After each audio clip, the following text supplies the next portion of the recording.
Heaven sent. Whether you're a first-time viewer of the channel or a returning loyalist, it doesn't take long to find out that I'm fanatical about anything PlayStation related. My very first system being a PlayStation 1, I was raised on fixed camera jump scares, infectious jungle beats, and a wicked imagination for everything this little console had to offer. Some of my fondest memories were spent in the presence of this iconic piece of tech, but it was only the beginning of what Sony had in store. Now, throughout the many different topics we've covered on this channel, I've had the opportunity to delve into the PlayStation's catalog hundreds of times over, completing and at the very least, sampling games from every generation. So over time, all of these experiences have gotten me thinking, when did the PlayStation's visuals actually peak? Now, from a technical standpoint, it's obvious that the current gen is certainly the most capable. You know, in terms of producing realistic, almost lifelike representations in their graphics. So with that question of peak visuals in mind, what am I to do with this conundrum? Well, what I always do, ask my viewers. So I took to the polls, sending out an SOS for you guys to give me your opinions on which generation had the best visuals. And without spoiling too much for the viewer here, I'm just gonna say that the current gen had lost by a staggering amount. So it had once again gotten me thinking, with the majority of players favoring the older generation's visuals, at which point did they peak? So for today's video, I thought it'd be fun to take a look into the stylish world of PlayStation's past in order to navigate as to which era held the greatest aesthetic. And with a litany of different consoles to dive into, I think it's time we get started. So without further ado, please join us on a journey into the past as we uncover the evolution of the PlayStation's aesthetic.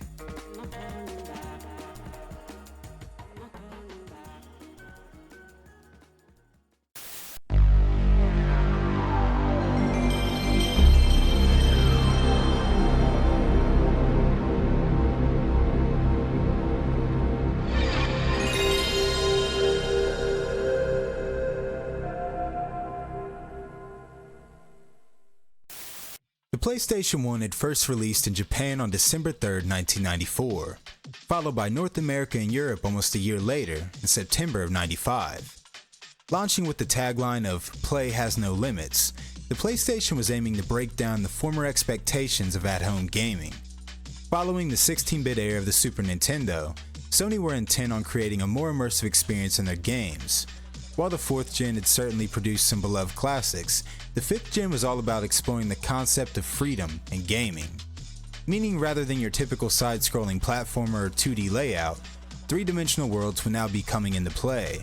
And not only that, but the cutscenes could also be rendered in full-motion video.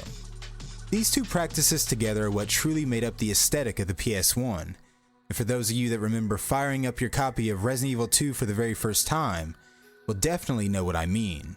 But before we dive into the details of the PS1's storied visual style, I thought it'd be important for us to review its marketing campaign, given the fact that Sony had done such an amazing job in representing the aesthetic of their consoles in advertising. So if you'll indulge me for just a moment, I'd like to begin this section with a few of their printed advertisements. Now, it's no secret that late 90s marketing was well known for its cutthroat approach to dissing its competitors. So to see the statement of, "If you still want a Saturn, your head is in Uranus," you can't really be all too surprised.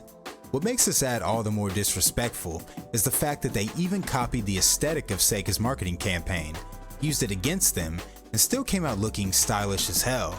It looks like rappers weren't the only ones beefing in the 90s, right? I'm sure you guys can remember that feeling of picking up a PS1 controller for the very first time. But only the true OGs will remember that it was missing its joysticks for nearly 3 years. So in the '97 holiday season, the DualShock had officially been released, beginning what in my opinion has been the best line of controllers to ever exist.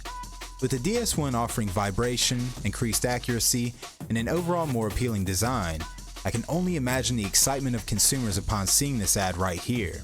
And for the reasonable price of £25 or roughly 33 USD, I'd say that Sony were spot on in their approach with this one. Nothing can compare to the truly wacky nature of 90s adverts. And with the PlayStation on a steady rise to achieve greatness, you already know that Sony were eager to rope their consumer base into high-interest credit card debt. This here is an ad for the Citibank Sony credit card. With bonus rewards being offered to those who use it to purchase Sony products, it was time to load up on peripherals. And of course that new Walkman that you've been eyeing as of late. Are you winning, son? No, Dad, I've just lost my 4th fight in a row to Devil Kazuya in Tekken 2, but at least I wasn't out wrecking Mom's car, right? This ad was made in that vein, I suppose, and although it's not as loaded as our previous mentions, I just like the look of it. Bundles like this are what dreams were made of as a kid, and boy did they have some bangers in this one. Not only could you begin your love affair with Lara Croft, but getting to experience a stone cold stunner in 32 bits of pure Japanese technology, now that's what dreams are made of, my friend. Not to mention, all profits from this bundle went on to help underprivileged children. We love to see it. Oh, no worries, I wasn't planning on sleeping tonight or anything. Now, I would have initially posed the question as to why they felt this ad would be effective, but if sex can sell, why can't fear and discomfort, right? Definitely a strange route to take, but with that iconic PS1 controller being front and center, it was damn sure a memorable one. And the controversy continues. This may very well be one of the most memorable of the PlayStation adverts, claiming to be a more powerful force than the big man himself. And while it may not have reached a spiritual level of divinity, the technology was certainly shocking for its time. I mean, just imagine going from 16-bit side-scrollers to fully realized 3D environments. It certainly was a pleasant surprise. Oh boy. Now I'm always happy to dive into the world of Resident Evil, and this ad right here is a perfect representation of the fear this game brought to a young child. I remember seeing ads like this in magazines, and it just piquing my interest in getting to play the game that much more. And with the director's cut including a demo of Resident Evil 2, what a time to be alive this was. The memory of playing my first Ridge Racer title will forever be soaked into my nostalgia-infested cranium. So when I ran up on this old PlayStation advert featuring the very first game in the series, I had to give it a deeper look. Those visuals for the first time were truly next level, and I love the spiky little guy giving us some edgy banter. Plus the write-up on driving the wrong way into rush hour traffic, yeah, pretty much everyone was an edgelord at this time. And for the final piece on PlayStation adverts, I thought we'd cover one of the most controversial of all, that being this little number for Wipeout. Stylish Y2K inspired fits, nosebleeds, and parted hairdos, it's hard to get more nostalgic than this one. And whether it was a pun on vehicle accidents or powdered substances, I can't help but to feel the need to frame this in my game room. What a time it was. So as you all can see, the overall attitude in regards to the marketing of this console was very much in your face and full of confidence. Sony knew that they had raised the bar in every way, and weren't afraid to go the extra mile in terms of their marketing. But how about the visual aesthetic of the games themselves? How did they play, and most importantly, how did they look? So moving on to the visual demonstration of our journey, let's take the time to dive into what made these games hold such unique appeal, beginning with the hardware. Given the fact that this was Sony's first dive into the world of gaming, they were a tad perplexed on how to go about making such a powerful console. They reached out into the industry, hoping to attract third-party developers with the ambitious nature of their upcoming project, and eventually landed support from Konami, Namco, and over 250 other development teams. Namco being of particular interest, given the fact that they were in major competition with Sega at that time, which later led to influential IPs such as Ridge Racer to be conceived, which also had later became the launch title for the PS1. After discussing the specs of the PlayStation's expected performance, Ken Kutagari, dubbed as the father of the PlayStation, had continued to work alongside Namco in the development of a PlayStation prototype. This later came to be known as the Namco System 11 arcade board, which was also used in the development of the very first Tekken game. But despite these efforts and wondrous results, Sony were still a bit lost as to how they were going to meet their expectations. With a clean slate, they began talks with British game developer Psygnosis, you know, the guys responsible for the Wipeout series, and began discussing a partnership in the console's development. While initially butting heads and spewing differences in the meeting rooms, the duo eventually came to an agreement. After switching up to Sony-based workstations for a more versatile development method known as SM Systems, Psygnosis were finally confident in being able to bring a powerful yet cost-effective development kit onto the playing field. Boasting 32 bits of 3-dimensional glory, 2 megabytes of RAM, and 24-channel 16-bit stereo sound, the Sony PlayStation was slated to be the Ferrari of gaming at its time. With such powerful hardware backing the world of console gaming, developers were eager to make use of this new technology. So with that being said, I think it's time for us to strap in and dissect the infamous look of the PS1 aesthetic. So for the sake of keeping things organized, I thought we could dive into 3 different categories regarding its looks, beginning with its polygons.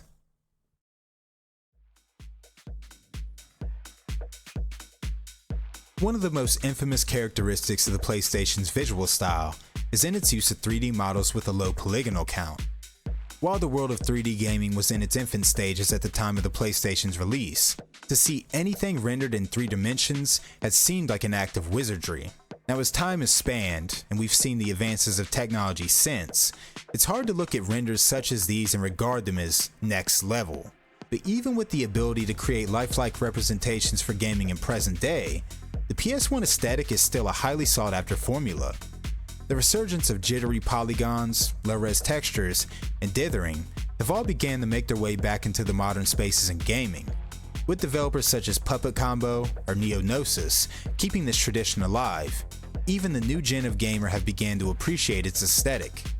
So if it's not only nostalgia that made this graphical style so lovable, what else could it be? Well, in my personal opinion, I would argue that the imagination of it all is what makes this style so damn charming. Take for example, Final Fantasy VII. The Final Fantasy series had built its foundation on pixelated sprites, but once Square decided to take full advantage of the PlayStation technology, the 3D character models of Final Fantasy VII were game-changing for the series. Anytime that a PS1 game had came with multiple discs, you knew you were in for a visual feast, and it didn't take long after fans booted up their FF7 copies to see just what that meant. Designing the characters in the tradition of a chibi art style, these cute little polygons were giving the atmosphere of the series a lovable twist, and with the help of the legendary Tetsuya Nomura, the stylish design of the characters blended well into the game's aesthetic. And with the PlayStation's infatuation for low-res textures and polygons, these character models also worked well within the console's capability. Now I'm sure that any of you Final Fantasy fans from way back can remember the sheer excitement of witnessing this game come to life for the very first time. And when you're going from this to this, it's not hard to understand why. But FF7 is only one of the many great examples that can be found on the PlayStation. I mean, you've got Crash Bandicoot, Silent Hill, the Tomb Raider series, the list goes on. But for the next segment of the PS1's undeniable aesthetic, how about we dive into one of the most recognizable of its visual appeals, the CGI cutscenes. Whenever I reminisce on the early days of CGI cutscenes, I often think back to the PlayStation 1. Games such as Tekken 2, Gex, and Resident Evil had ran my world as a young gamer. So I was no stranger to seeing these smoothly rendered cutscenes, but the feeling they gave me still remains true to this day. There's something so captivating yet a little unsettling about the primitive years of CGI technology, but not exactly in a bad way. I had covered a litany of survival horror titles that made use of these concepts in a previous video, but it wasn't just the genre of horror that was pushing these works of digital art. Briefly going back to the Final Fantasy series, it's hard to recall a more beautiful spectacle of PlayStation CGI than the ballroom scene of Final Fantasy VIII. I'm pretty sure I was young enough to still believe in cooties at the time I had first witnessed this cutscene, but romance was certainly in the air after my first viewing. The beautiful character models, expertly crafted backdrops, and the wonderful fireworks show were all so breathtaking. And I often found myself revisiting this scene when I'm feeling a bit nostalgic. But Square and their beloved franchise weren't the only ones laying the foundation for beautifully rendered cutscenes. Now there have been a lot of great action platforming titles to bless our joysticks throughout the years, but how about this little banger right here? That's right, the suavest reptilian of them all, my boy Gex. Gex was a part of that trend of attitude-riddled games that kinda played in both worlds. Appealing to both a young and older demographic, it was a game that I remember playing alongside my dad as a youth. The gameplay itself was certainly fun, but what I remember most were the cutscenes, specifically in Deep Cover Gecko. Now there's not a lot of cutscene material to be found in this game, but what they did include had everything you could wish for from this era. The smooth, almost surreal look of the character models, vast landscapes that seem never-ending, and of course, some cheeky FMV material for you dirty dogs out there. It's visuals such as these that made the PlayStation era so memorable, and I wouldn't mind seeing this type of style making a comeback in present day. But for our last look into what made this era of PlayStation so unique, I thought we'd focus more on the creative constraints of the console. You know, the crafty techniques that developers had to use in order to make their games look believable, yet still run on limited hardware. So without further ado, let's get digging. Survival horror gems such as the Resident Evil series are well known for their use of pre-rendered backdrops. But what people didn't realize back then was that this technique wasn't just easy on the eyes, it was almost necessary. Going back to the hardware specs of the PS1, the console was only running with the 33.9 MHz CPU and the lack of a dedicated 3D GPU. This meant making a detailed, fully realized world believable was going to take some extra effort. Pre-rendered backgrounds allowed devs to create detailed environments without the risk of taxing the system's limits, and even better, was something of a time saver. The pre-rendered images could be efficiently compressed, which allowed for more storage on a single disc. And for a series as atmospheric as RE or even Dino Crisis, the backdrops were just what players needed to feel a part of the horror. And that's not to say that once again it was only horror titles that were making use of such a technique. You had the industrial dystopian landscapes of the Oddworld series, to the surrealist designs found within Myst. RPGs such as The Legend of Dragoon and, of course, the Final Fantasy series had also made wonderful use of this beloved concept. It's not just a singular trait of the PlayStation 1 that made it so memorable. There really were so many little quirks that made its games look so unique. But for our first section, I think we've pretty much covered the inception of what came to be known the PlayStation aesthetic, but we've only begun to break ground on what may have been its most celebrated era. Progressing our path into the new millennium, Sony had officially staked themselves into the ever-growing games industry, with the PlayStation being the first console to sell over 100 million units worldwide. So, as you can imagine, they were quick to begin work on a new prototype, and with their next project, they were hoping to take their players into the future. With the Y2K era and new millennium having such an effect on the production of both the PlayStation 2's design as well as marketing campaign, I thought we could begin our journey into its aesthetic by first reviewing its adverts. Now, the PS2 is known for some incredibly off-the-wall marketing, some of which we've already covered in previous videos, but there's still plenty more to uncover. So let's put on our biggest pair of pants and dust off our favorite DualShock 2 controller, because it's time to revisit what was once regarded as the future of gaming.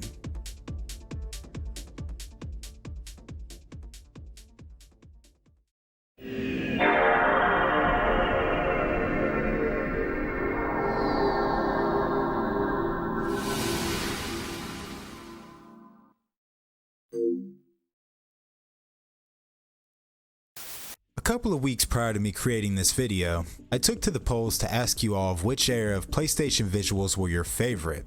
And to no surprise, the PlayStation 2 had the vast majority of votes. Now, for the sake of this video, I'm going to try and keep my biased opinions to myself and focus on what it is that made each of these generations so special. But it still goes without saying, the PS2 era of gaming was iconic.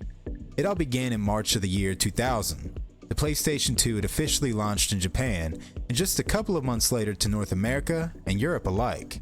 Boasting more than 15 times the RAM storage of the PS1, a significantly more powerful GPU and CPU, as well as the ability to play DVDs, the PS2 was the hottest piece of tech to be found in the new millennium. But much like we did for the PS1 and its aesthetic appeal, I thought we could run through some of the PS2 marketing as a nice little introduction as to what this console stood for. So if you'll indulge me yet again, let's begin our analysis. While I can't exactly confirm or deny the authenticity of this ad, I just couldn't help myself but to include it. It's got that surreal, almost uncomfortable feel to it, but the bright colors and iconic button shapes of the PS2 are more than enough to get me feeling a wave of nostalgia. Could definitely see this being featured in a magazine or even a billboard back then. Super cool. Ah, the primitive days of online gaming. Oh, what I would give to go back and relive the excitement once more. And as a PlayStation fanboy, what's not to love about this ad right here? Plus, who could forget that iconic slogan? Live in your world, play in ours. Phenomenal. Now, this is one of those ads that really knows how to garner some attention. Like, first off, what the hell does it even mean?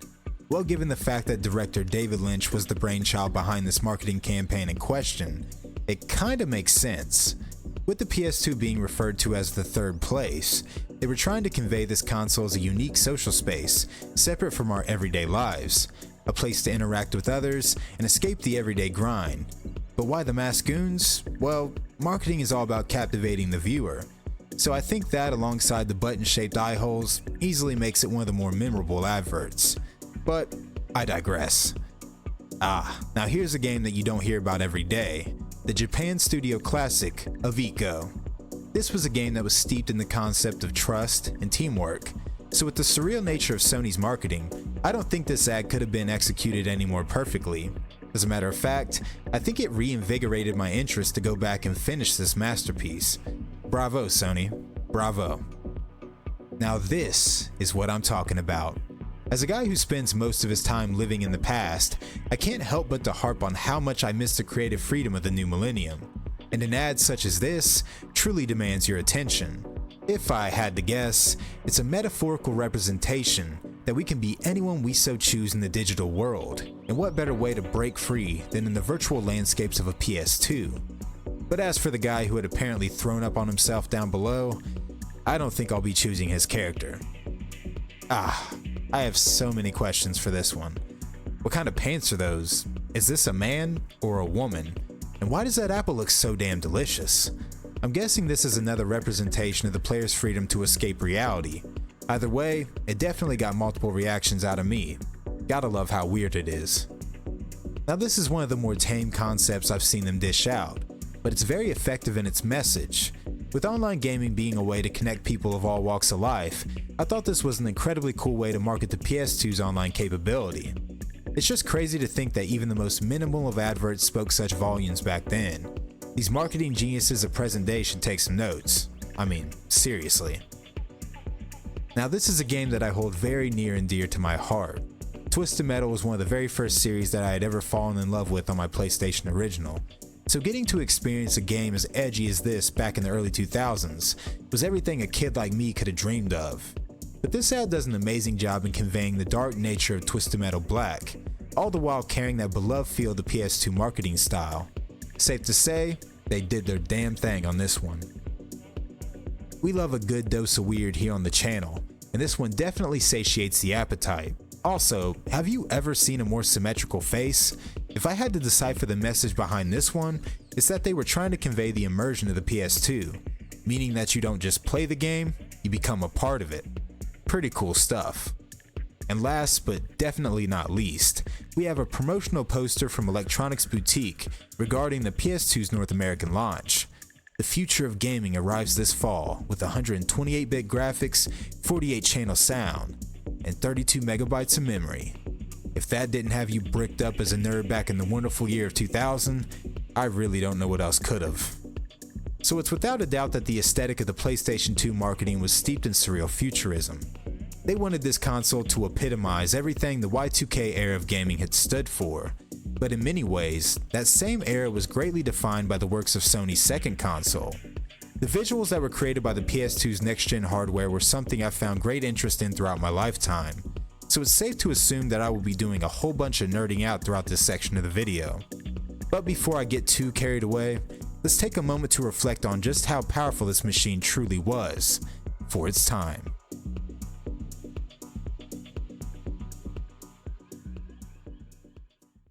Beginning with the CPU, otherwise known as the Emotion Engine, it was comprised of 8 separate units, each performing a specific task.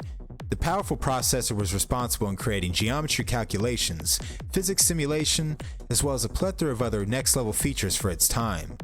Coining the term of Emotion Engine was Sony's way of describing just how lifelike the capabilities of the PS2 would be.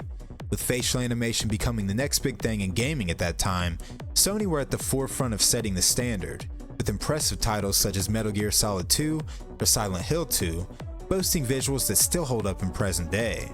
The PS2 also had the ability to connect to an external drive for greater storage space, 2 USB ports, and a 97 MHz faster clock speed on the GPU. This thing was an absolute powerhouse, and its visual design was even further complementary to its technological appeal.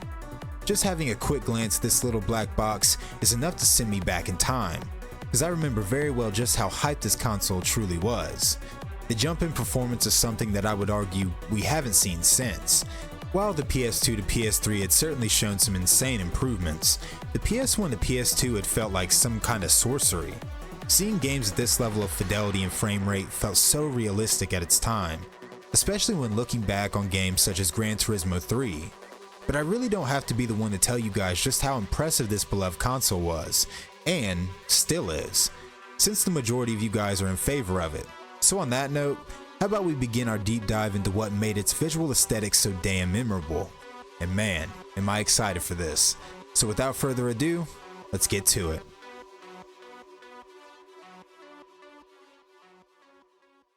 When looking back on the visual aesthetics of the 6th generation, I'd argue that the PS2 was absolutely leading the charge in terms of graphics capability. While the Dreamcast had been an overlooked competitor in the realms of next-gen console gaming, its unique aesthetic just wasn't enough to overshadow the beloved futurism that the PlayStation 2 was so well known for. The majority of launch titles all had this certain appeal to them.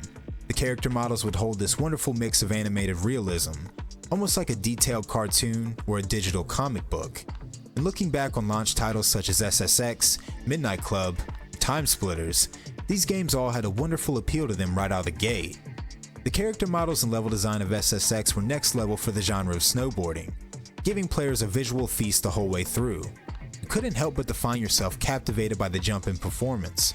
And while players were just getting wicked in the infamous franchise of Cool Borders just a couple of years prior, to then getting to control a colorful cast of highly charismatic characters with enough visual stimulus to back up their personalities.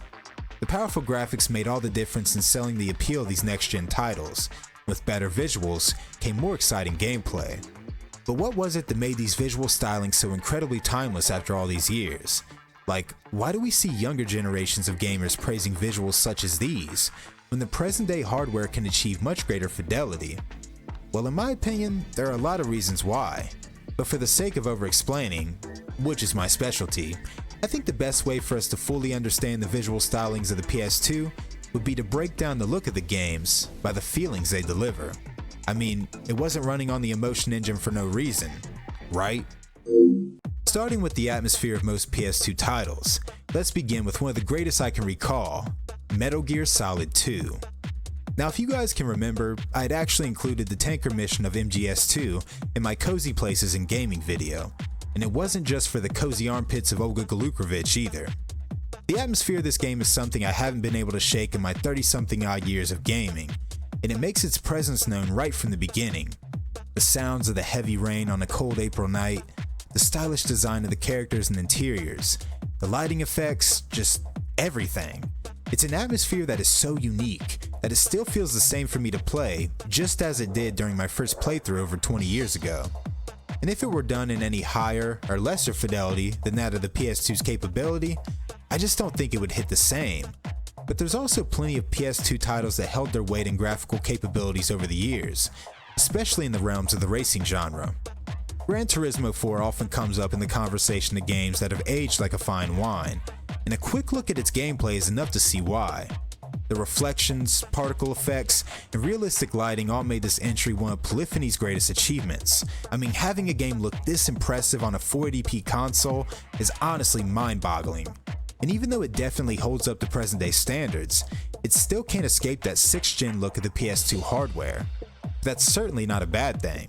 So with Gran Turismo 4 being released all the way back in 2004, it only goes to show how incredibly powerful this console was for its time. With such power came an unshakable atmosphere in the majority of its games. It's something about the almost realism of the PlayStation 2 that makes the games feel immersive. So in my opinion, that's one of its greatest strengths. But what else about the console was important in delivering its unique aesthetic? Let's talk about PS2 exclusives. To me, this may very well have been the bread and butter of what made this console so memorable, as its catalog of PlayStation-only titles was chock full of classics, and not only were the majority of its exclusives legendary in the gameplay, but their overall presentation just couldn't be replicated. Take for example the Kingdom Hearts series. With the first two games originally being exclusive to the PS2, it's my honest opinion that they are at their most charming on the original platform. While the HD Final Mix editions and other ports have been added since, I still can't help but to find myself opting for the OG versions more often than not. Now this could very well be a case of nostalgia blinders keeping me dosed from reality, but seeing the intro of Kingdom Hearts 2 through the screen of a CRT on original hardware is almost a spiritual feeling. The same can be said for the iconic Final Fantasy X, which at its time was delivering some of the greatest CGI that gaming had ever seen. You gotta think, just a year prior to the release of Final Fantasy X, we had Final Fantasy IX, and while the CGI cutscenes of 9 were certainly impressive, just imagine only 12 months later getting to see this on the PS2. I for one was at the forefront of those times, with FF10 being one of my very first games, and its impact has kept me a lifelong fan of the series ever since. You also had beautifully designed shooters such as Killzone, the beautiful hack and slashery of the God of War and Devil May Cry series, plus other aesthetically pleasing titles like Katamari Damacy to further complement the console's hardware. The PlayStation 2 had also housed the inception of open world gaming in many ways, with Grand Theft Auto 3 being highly responsible in the genre's evolution. Now I don't know about you guys, but I've always felt that GTA 3, Vice City, and San Andreas were the peak of the series' art direction. Like the way that these games looked on PS2 hardware carried such an atmosphere that I still revisit them to explore in present day. I mean, when's the last time you loaded in the GTA 3 and just drove around Liberty City in the rain for an hour or two? The lighting effects, the color schemes, everything about the game is so heavy in atmosphere.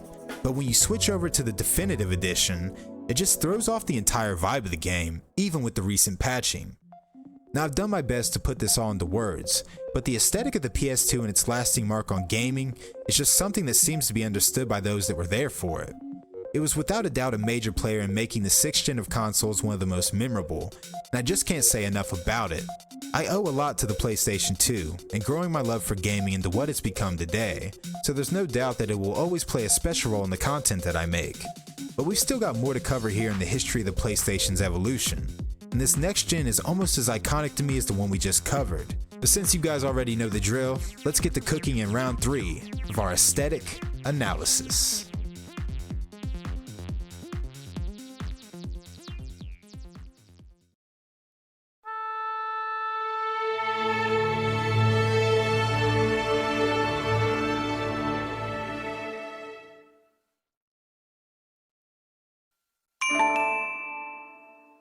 Back in the day, E3 used to be our once-a-year source for everything the future of gaming held. And going back to the year of 2005, the unveiling of Sony's next big console was taking place. With a controller shaped like a batarang and a sleek, silver-bodied console to match, the PS3 was the star of the show to ongoing patrons of the showroom floor. While it was only a prototype for what was to come, fans of Sony and all things gaming just couldn't help but to wonder how powerful this thing would be. Just a year later, at E3 2006, eager fans would finally get their first look at the console in action, and boy, was it a spectacle. Funnily enough, the showcase was deemed as a bit of a disaster, with plenty of awkward moments and giant enemy crabs to keep a certain president of Sony up at night. It's Ridge Racer! Ridge Racer! Huh? Yikes. So yeah, it was kind of a disaster. But it didn't stop the hype of this newfound console to be continually spread into the minds of hopeful consumers. November of 2006, the wait was finally over. As hundreds of thousands of gamers lined up in hopes of bringing home their very own console, the final shift into the 7th gen of gaming was complete. While Microsoft's lovable Xbox 360 had released just a year earlier, the PS3 was slated to be more powerful in just about every aspect. From its CPU, massive hard drive, and the ability to play Blu-ray disc, it was a one-stop shop for everything digital entertainment. The online features of the console were further expanded from that of its predecessor, and the free online play was a definite selling point for those who opposed to the subscription cost of Xbox Live. While it was shipped at an outrageous starting price of $4.99, it was no small feat that Sony had achieved with their latest console. But how did it hold up in terms of aesthetics? Well, as always, let's begin with the marketing. At this point, I'm sure you guys aren't surprised to see something as unsettling as this as an ad, but this was by far one of the more effective ads from their marketing campaign. And to show you why, let's just go to the actual video.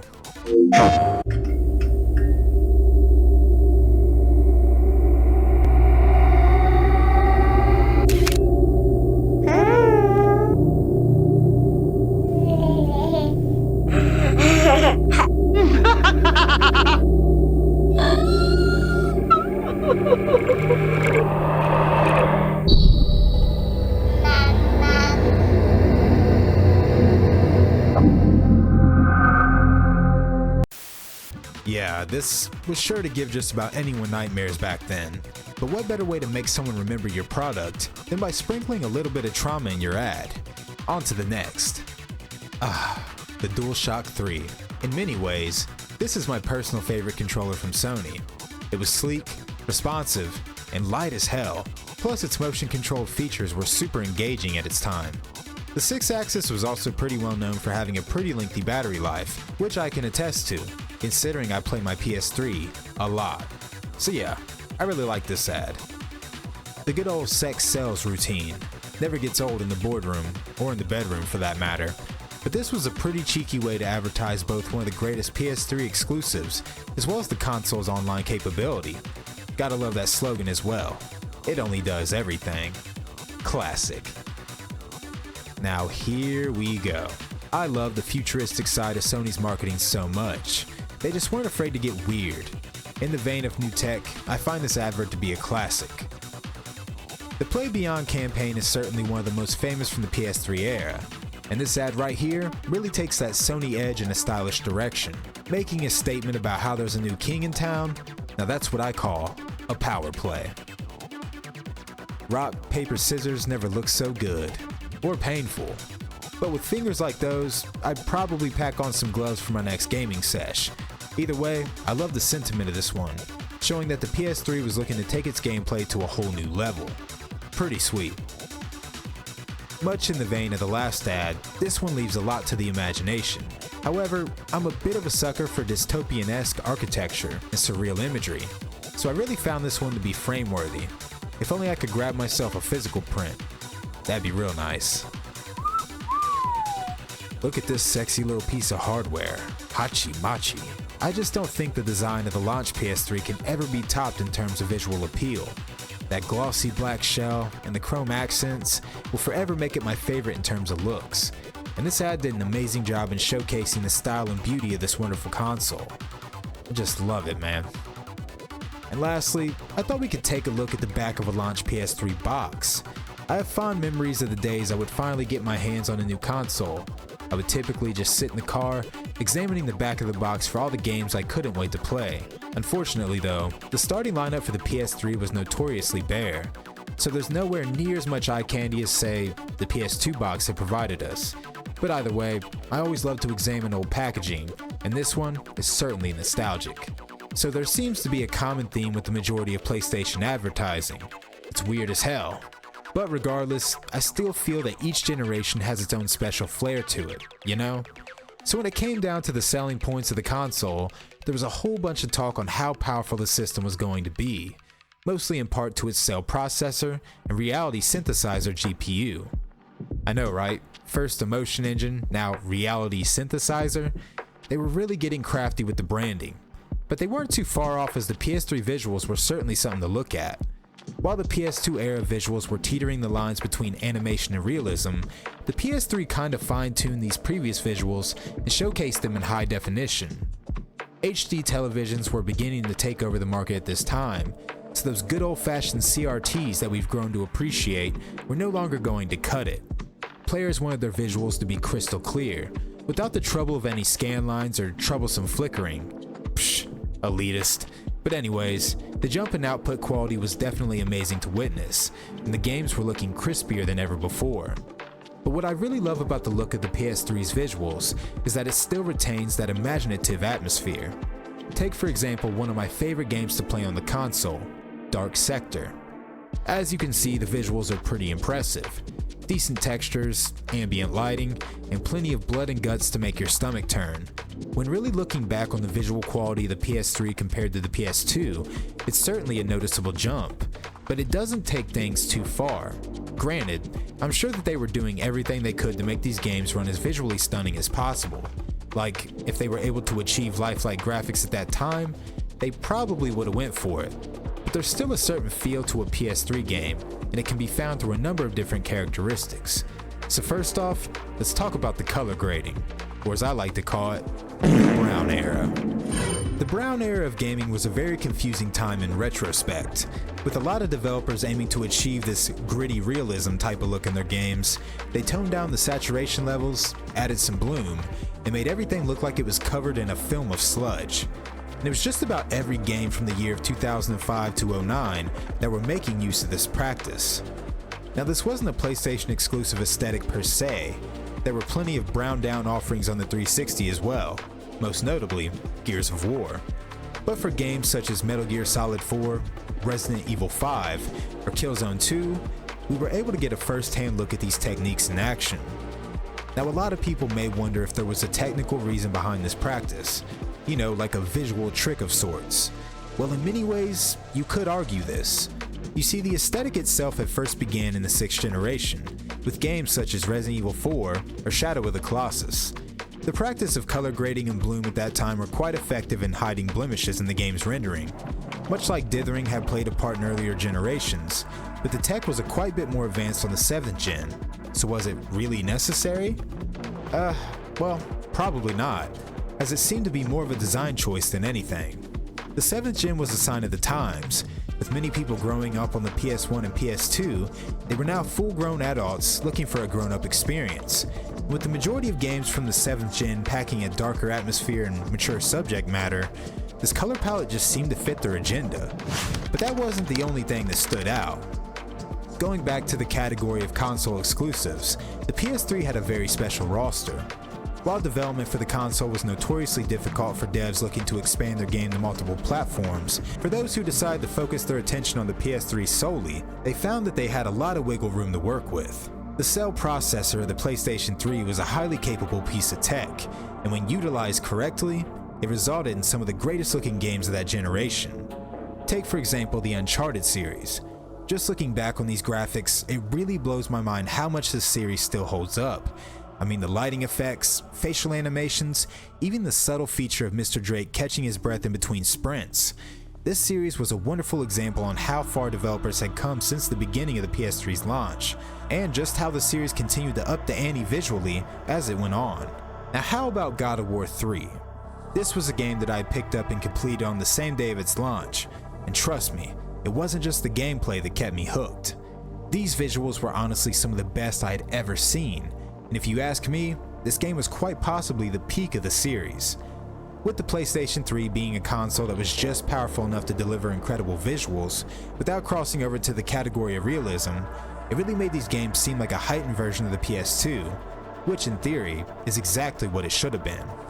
But what I really mean is that the PS3 presented us with some visually stunning games, all the while retaining the unique aesthetic that was found on all the previous consoles.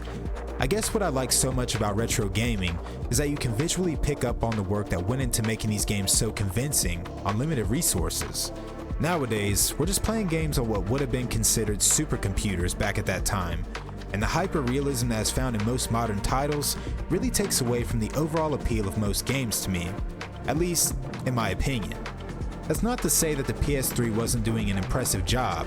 I mean, a lot of these games still look incredible on original hardware, and everything from the startup screen to the menus had that beautiful futuristic appeal that came to be so well known in the console's lineage. But as far as the retro history of the PlayStation goes, that's all we've got for today. Comment down below if you guys would like me to continue this video in a part 2, touching on the PSP, Vita, and the further evolution into the current gen. I really hope you guys enjoyed the video, and I greatly appreciate your patience during my brief hiatus. I'm finally settled into my new home, and am ready to bring you guys some of the best content my brain can offer. But until next time, my name is Vincent. I look forward to seeing you all in the next video. Stay safe, stay blessed, and stay gaming. Peace out, guys.